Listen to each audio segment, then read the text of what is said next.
Dylan Harper is one of the most intriguing incoming freshmen in college basketball as part of the best recruiting class in Rutgers history, and he also has a very good chance of being one of the premier prospects in the 2025 draft. Listed at 6'6", 215, he's a big guard with a well-rounded game as a crafty scorer and playmaker who also has upside on the defensive end, making his NBA appeal obvious. Now, over his high school career, he gradually climbed his way to a top 3 ranking in the class and eventually won numerous awards, including MVP of the McDonald's All-American Game and the Jordan Brand Classic earlier this year.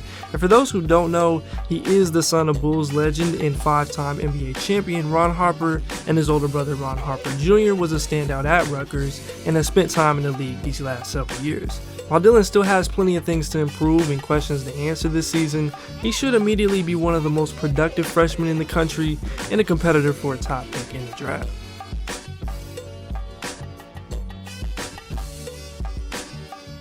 We'll start with his ability to make plays for himself and score it as one of the class's most intriguing creators and potential point guards. He's got a great pace to his game. He's able to create advantages in a number of ways, whether it's using his frame, a solid first step and subtle shiftiness, or a long list of counters. He's frequently been able to get himself open looks. He's aggressive, looking to get to the bucket, and consistently puts pressure on defenses. He's not the quickest, but he uses a lot of change of pace and likes behind the backs and spins his counters, which is effective for him given his size and ability to stop on a dime, and he's done it all pretty consistently regardless of the matchup. Jumper silky smooth for Ace Bailey. Dylan Harper spinning in the lane.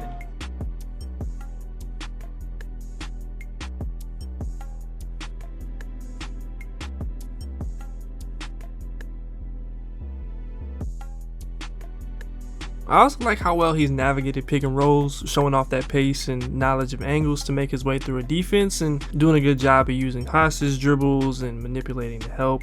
There is still some room for him to grow at the next level, but there's a lot to like already, especially on plays like this where you can see his patience waiting on his hedge. Didn't really make him turn, but besides the point. Harper uses the behind the back as his defender is recovering, and after creating that separation there, he drives and hops into the lane and finds an angle to finish with his left hand.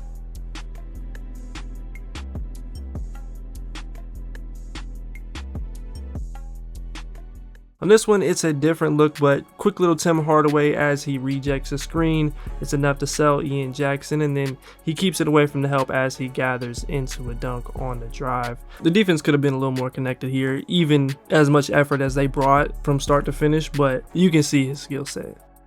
And then in this last one, we've got more of a one-on-one look, actually with Baylor's VJ Edgecombe. He gives him a little rocker step to freeze him, gets an advantage, drives hard left, and I really like how he used his body to overpower and create an angle back at the right side of the rim. And this is a lot of what I like to see from him at the bucket, especially playing off of 2 feet. I also like him a lot in transition. It's not really one of the first things that you'll bring up with his game because he isn't an elite athlete, but when he gets it off the glass or he can create a turnover or finds a loose ball, his ability to scan the floor first and then attack going coast to coast has stood out quite a bit. He was in the 94th percentile in transition points per possession in the EYBL last summer with about 1.3, and while I don't put a ton of stock solely into that number at this stage, the tools in film do match the level of productivity represented by that, and whether it is coast to coast or more secondary break stuff, I've been impressed.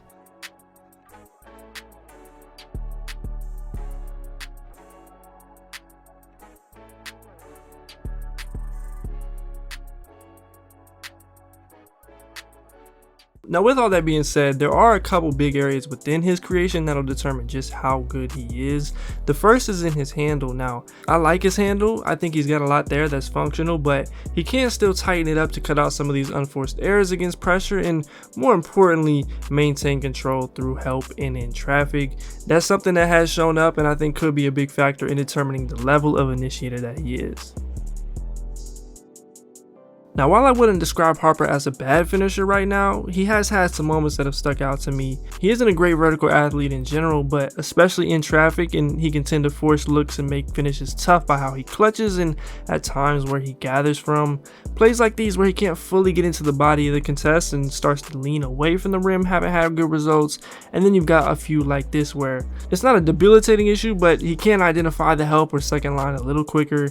Here he just drives straight into it while having the opportunity to get to an in-between look on this one, and then other times there's a kick out that's pretty clearly available. Now this one I don't blame him too much for because he was trying to make it happen down the stretch in a big moment. It happens, but it has been there in other situations.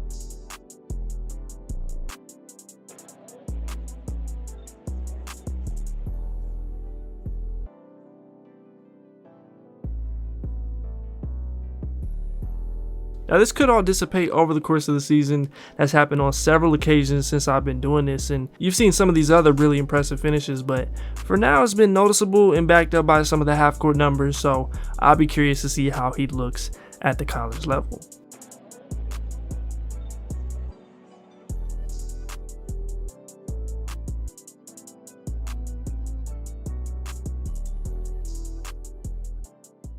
Now to the other part of his creation, he's also grown a lot as a pull-up shooter, going from a less than 20% guy off the bounce in the EYBL in 2022 to the mid-30s on higher volume in 2023, and then he continued that confidence into his high school season at Don Bosco. He's now very comfortable pulling up in transition, off a ball screen, or in an ISO situation, often using step backs and misdirections to get his shot off. And in the spring, he flashed some tremendous upside with the way that he took over for stretches in the Jordan Brand Classic, the McDonald's All-American game, and even last summer in the U19s, you could see how dangerous he could be as a jump shooter when he gets hot.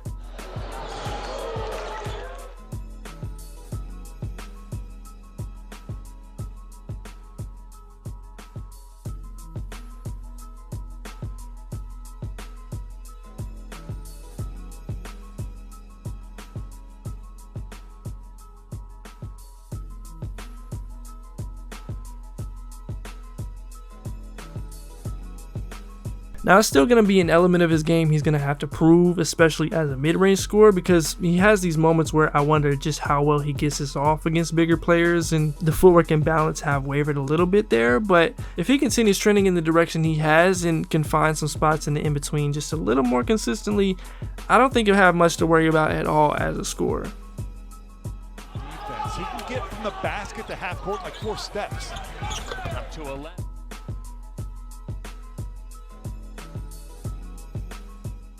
Now the last thing I wanted to touch on in terms of his scoring, he's also done a good job playing off the ball and has made good progress as a spot shooter. He also attacks closeouts effectively and has had flashes as a cutter. We should get a more complete look at him off the ball for stretches this year, hopefully at least. But from what we've seen, I think his potential malleability is appealing, and if the spot shot is bankable, he'll have a pretty high floor as a scoring threat and overall offensive player. G, number 14, on the floor, in the lane, in some trouble. Passes out of trouble, and there's Harper, who throws down. Sophomore from Columbia. Most improved player on the team. Found the cutting Harper.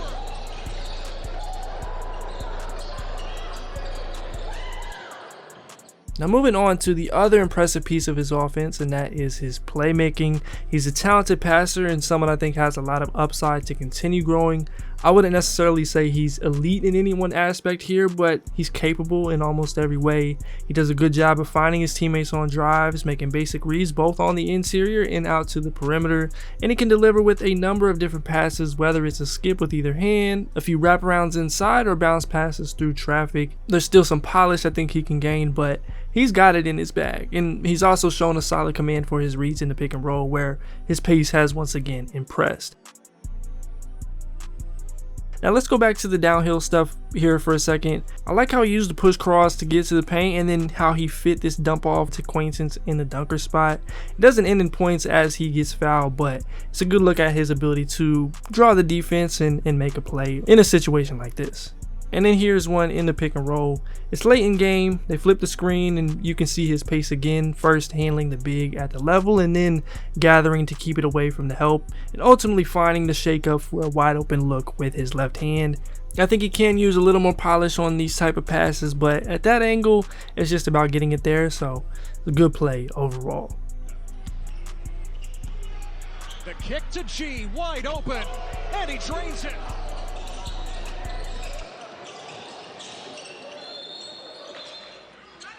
G in a crowd. Extra feed. Now the Americans, they can taste it.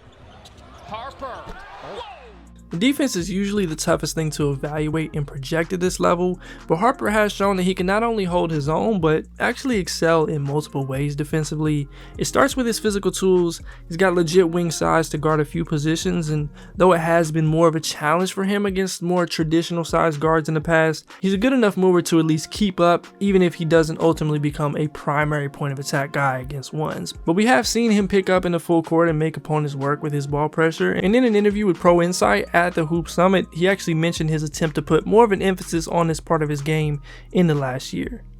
Like, is defense something you've always like taken a lot of pride in? I mean, I think I'm starting to now, because I feel like in order for me to reach my maximum ceiling, I gotta be able to defend anyone. When did that kind of click for you? Probably right after U19 USA. Now, we're still going to have to see more of the details here. His screen navigation and containment have wavered at times, which is 100% to be expected at this level. And while he's at least demonstrated an understanding and help, he's never been a high stocks or deflections guy, so I'll be curious to see that and how he handles higher stakes help responsibilities. But again, when the commitment has been there, I've been really impressed. And on top of that, he's a very good rebounder for his position, and I think that'll be noticeable too. The pieces are there for him to be someone that teams are clamoring for in the backcourt, not only as a non-liability, but someone that's matchup versatile and really opens up what you can do personnel-wise in terms of scheme. So we'll see where he's able to take it.